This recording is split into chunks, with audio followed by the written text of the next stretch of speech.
Imagine a courtroom where the judge is a total villain.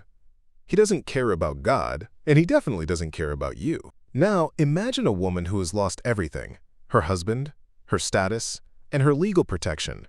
In the ancient world, she's the ultimate underdog. But she has a secret weapon. She's a boxer in disguise.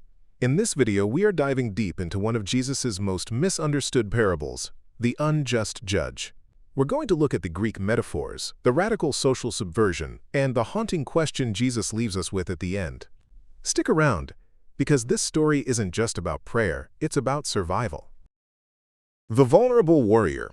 To understand the persistent widow, you have to understand her world. In the first-century Mediterranean, a widow's identity was tied to her male relatives. When her husband died, her protective shield was gone.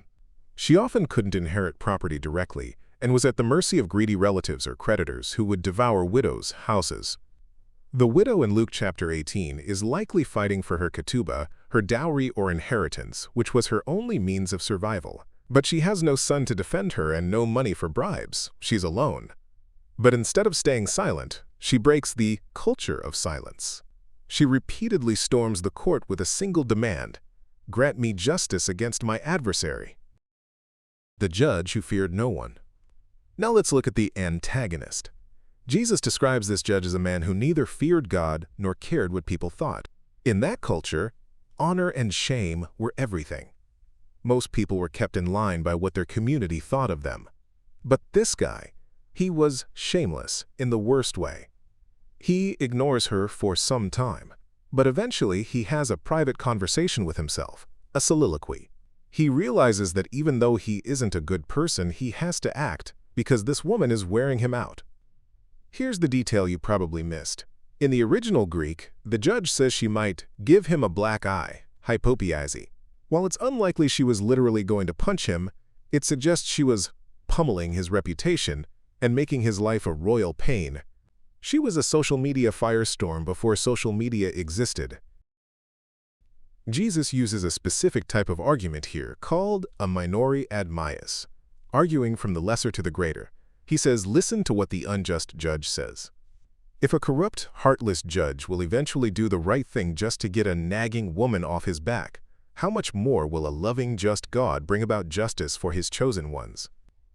But this raises a hard question. Why does God sometimes seem slow to answer? St. Augustine argued that when God is slow, he is upping the value of his gifts and growing our capacity to receive them. It's not a refusal, it's a preparation. Resilience and protest. Modern scholars see this parable as a masterclass in resilience. Resilience is having better than expected outcomes in the face of adversity. The widow isn't just a victim. She's a subversive agent who takes fate into her own hands. This leads to a radical idea: prayer as protest. In a world of systemic injustice, where might makes right, persistent prayer is an act of resistance against the status quo. It is a demand for God's reality to break into our present reality. As the African proverb says, when you pray, move your feet. The haunting question.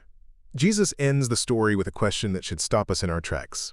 However, when the Son of Man comes, will he find faith on the earth? This parable was written for a community that felt like Rome was a vulture standing over them. They were tired of waiting for Jesus to return. Jesus is asking, when things get hard and justice is delayed, will we have the undeterred persistence of the widow? Will we keep crying out day and night? The judge relented to save his reputation, but God acts because of his character. The question isn't whether God is faithful, it's whether we will be.